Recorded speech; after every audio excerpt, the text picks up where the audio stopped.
todos somos diferentes, cada familia es un mundo, incluso dentro de la misma familia cada niño es un mundo.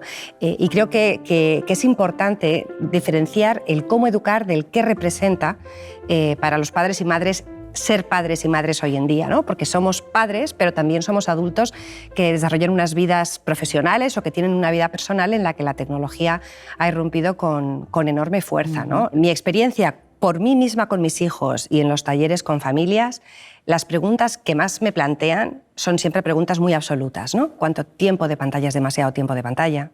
¿Cómo evito que mi hijo se haga adicto a los videojuegos?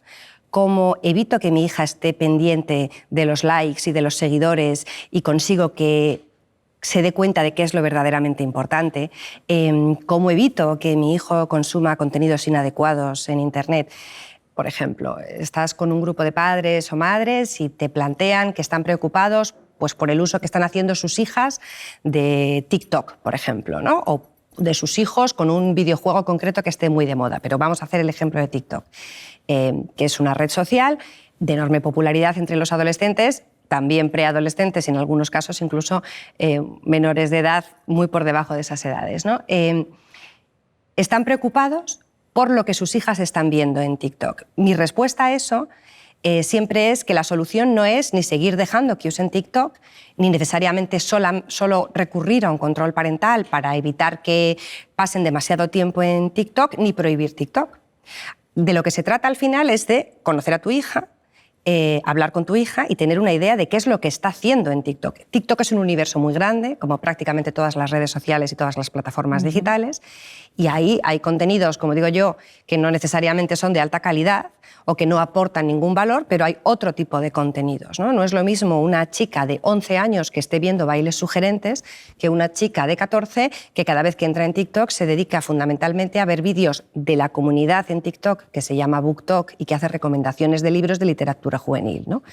Porque no es lo mismo. Estamos hablando de una niña más mayor, lectora, que ve contenido sobre lectura, o de una niña mucho más pequeña que simplemente se mete en la aplicación para ver bailes, ¿no? Entonces, cuando nos preocupa un entorno digital en concreto, creo que lo más importante es el doble ejercicio de conocer a nuestro hijo, en este caso a nuestra hija, y conocer ese entorno, qué es lo que está haciendo ella dentro, con quién se está relacionando, está publicando contenidos, qué valor está dando a la interacción con otros usuarios. Y sé que parece muy teórico, pero en la realidad es un ejercicio tremendamente práctico, porque es sentarse con tu hija y tener esa conversación mientras ves cómo utiliza la app.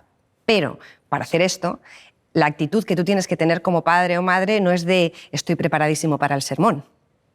Y para decirte, ¿pero por qué ves esto? ¿Pero por qué pierdes el tiempo con estos vídeos? ¿No? Sino para realmente dejar que ella navegue y tú ver cuál es esa experiencia y saber si realmente te tienes que preocupar y por lo tanto actuar, o si puedes dejar que siga teniendo cierto grado de autonomía en función de lo que le hayas dejado hacer hasta ese momento en otros entornos digitales también.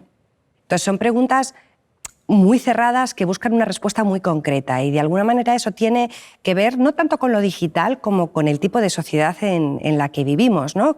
Somos muy garantistas, buscamos garantías, buscamos soluciones cortoplacistas y queremos como una receta de cosas que podamos cumplir. En el fondo no tengo claro si para educar bien o para sentir que lo estamos haciendo bien como padres y madres. Luego las preguntas que más me plantean son preguntas muy absolutas y que persiguen garantías, ¿no?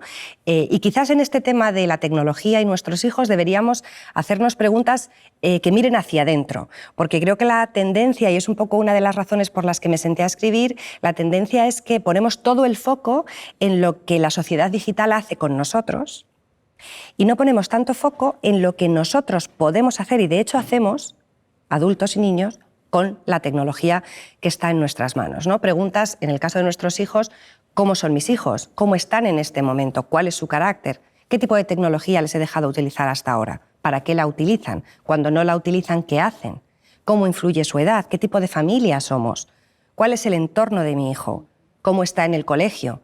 ¿Cómo está él psicológicamente, cómo está físicamente, cuáles son sus aficiones. ¿Hay aficiones que tenga que se puedan potenciar en entornos digitales o todas las que tiene son difíciles de mantener a través de actividades conectadas, ¿no? Creo que son preguntas más difíciles y por eso nos cuesta mucho más hacerlas.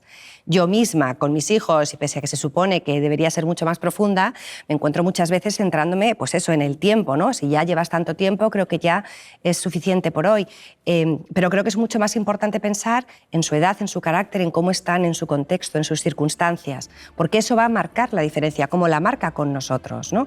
No puede haber la misma experiencia de educación digital en una familia en la que los padres utilizan mucha tecnología que en la que no utilizan tecnología. No será ni mejor ni peor paternidad o maternidad, pero la experiencia será diferente. Las preguntas tienen que apelar a las personas, no a los dispositivos, a las redes sociales, a las apps.